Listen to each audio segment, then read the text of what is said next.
The final award of the night. It's a big one. CEO of the Year. It's the top 50 CEO award winner who excelled most across all judging categories. That's talking corporate growth, industry advancement, and community involvement. This individual had the humblest of beginnings from the unlikeliest of places. Starting in a small rural community of less than 300 residents, this person has grown an international powerhouse of a business with more than 400 outlets in 5 countries, over 1,000 direct employees, 6,000 if you include associated operations. They were recently named Canada's Hospitality Company of the Year. They have earned Canada's Best Managed Gold Standard designation, and their 2 concessions at the Rogers Centre in Toronto are simply knocking sales expectations out of the park, shattering all previous records.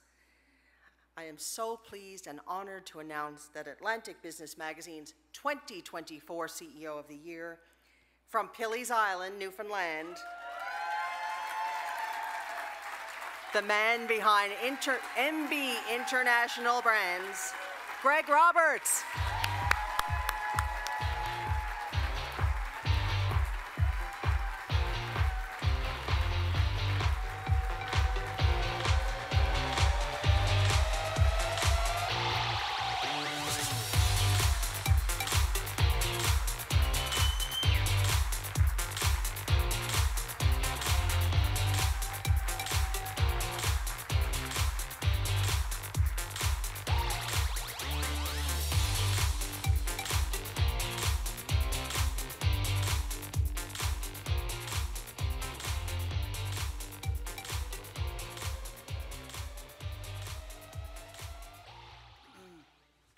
Wow, what do I say to that?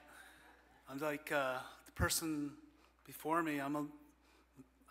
Back at the table having a little cry when you talk about health sciences saving lives. So, you know, I didn't know, oh, CEO of the Year, I know, chicken business. I can compose myself. Most people here know my story. I convinced my brother to give me a $20,000 loan in 1998. Scotiabank, Avalon Mall, retail branch. I was a CA student, and I managed to convince them to give me a $20,000 loan. And I think it's because I tormented them that much over months and months and months, and I'm like, okay, yeah, just give it to him, leave me alone. And I won't go through the story. Today, we're about to do a corporate bond issuance. I think it's the first one for a private company in Newfoundland Labrador history.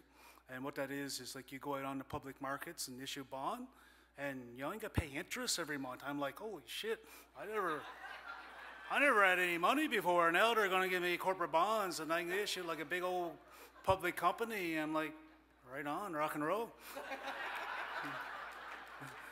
And I learned a lot over the years. In my 20s, I became a business person, started my own. I'm a chartered accountant, CPA by trade, and God bless the accountants in the room, but it was a great education, but I was bored at a public firm. I couldn't handle it anymore. I had to get out of this. It's more interesting when you're dealing with your own money. And so in my 20s, I was all gung-ho, and to be honest with you, I never had a lot of self-awareness.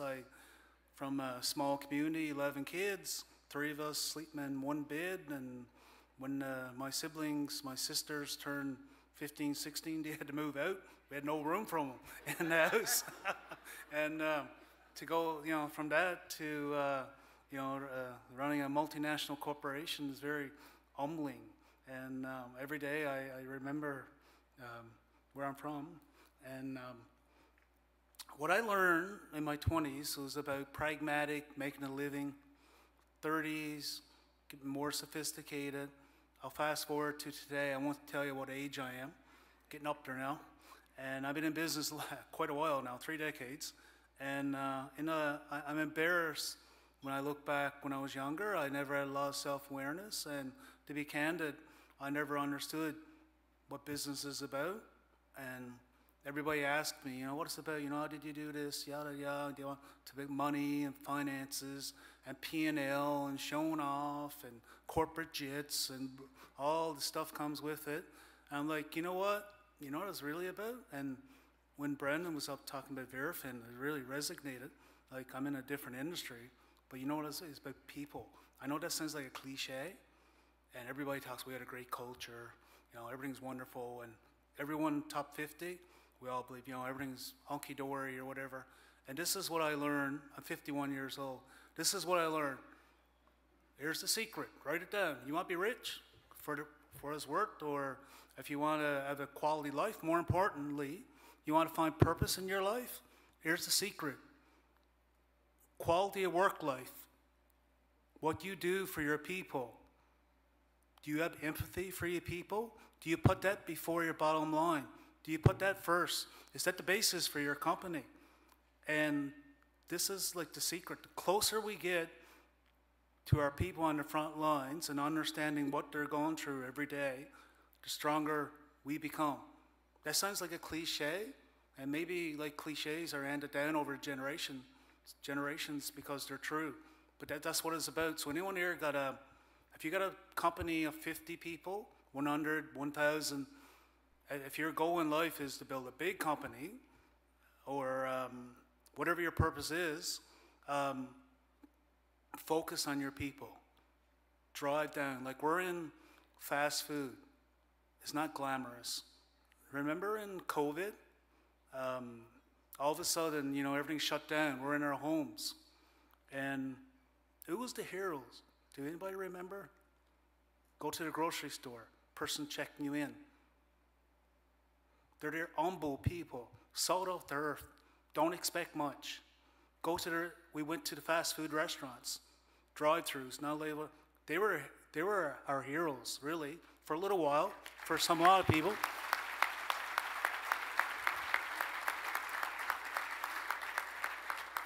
And we're all caught up in our daily lives. This is what I teach my executive. This is what I tell my little girls. Graceland's there tonight, said, you're no better than anyone, and no one's better than you. And empathy, like, our careers don't matter. That doesn't decide who we are in life. Like, when you get really in touch with yourself, you find your true purpose. So back to my COVID example, all of a sudden, like, the people in fast food, like, we're all in our own little world. We're colleagues, we're engineers, we're with a few people in engineering and a few people in our life. We're accountants, lawyers, doctors. They're kind of in our own little world, and the rest of the world is kind of like the outside. This is what's different about Newfoundland, Labrador. We're a communal environment, and we're not going to lose it. We understand other people. We resonate with other people. Our community is the cities, is the town, is the province. That's what makes us special. That's where leadership comes from, communal. So my example was COVID. So all those people that you dealt with in COVID, and you remembered them, but guess what? When COVID ended, we forgot about them. Like, okay, we went back to our own lives. That's very special. And people in our business, like service industry, they can't fake it. They can't hide in the corner, have a day off, and they're working hard. They're the salt of the earth. They're what makes us, like, the society and the communal place we are. So what I teach my executive, like the professional managers, is empathy, understanding. If I get like a professional manager in, he's like amazing, probably from Harvard, MBA, or wherever, and you know what? I don't know if he's going to make it. I gotta get in touch with himself. What's important in the world. And then when I deal with people from the front lines, we take people from the front lines. What I mean, like, could be a cashier, whatever, and we empower them, and we bring them up, and we find something in them, and it's powerful to watch. And what I do, I bring them all together. I'm going to take credit for that. And we bring them together. And when you bring them together, it's about finding purpose. Like, people think their career and purpose is separate from their personal purpose, it's all the same. And when you bridge that gap, it's powerful what happens in the business. Like I watched Brendan when he was speaking, and I was like, geez, I'm doing the same thing. He's in crime fighting around the world. I sell chicken. Right. But we're like, you're Canada's fastest growing restaurant company, Newfoundland, Labrador, Atlantic Canadian company. We open a new restaurant every 5 to 7 days. We're going into countries all over the world. We're a multinational corporation, and it all comes in because we're a communal people. And I'm not going to keep going on and on. I want to say, okay, I want to give an example of this. Linda Butler, she's right there. She's going to kill me for saying this. She worked for us for 37 years. And she still works. I'm not going to say her age because she'll hit me when it comes down. Linda is a salt off the earth. She's a general manager at Botwood location and just works and works and works. And like, I'm just so humbled by what she does and don't expect anything. And whether she knows it or not, she practices servant leadership. And I'm like, I won't go into it. I'm like, we have like a bonding, a leadership academy, camp really. And I was like, listening to her, what she does in her run of the day, I'm like, it's just mind-boggling. It makes me cry. Then we bring people in from all over the world, and people coming out of war-torn countries, and we give them opportunity for advancement, and it's powerful. And we ignore our new Canadians, our immigrants sometimes, and we need to learn more about what they're doing in life.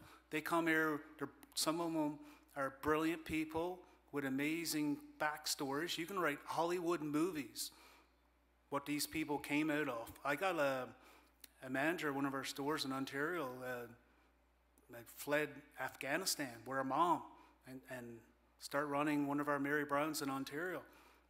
Alf Ho was there. He was one of the first people. Alf came out of Ukraine, and was the first flight over from Ukraine, from Poland, and arrived.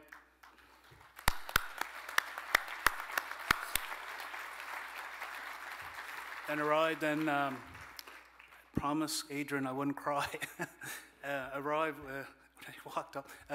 Arrived like with his with nothing, and now he's got his family over here, and they work in our company.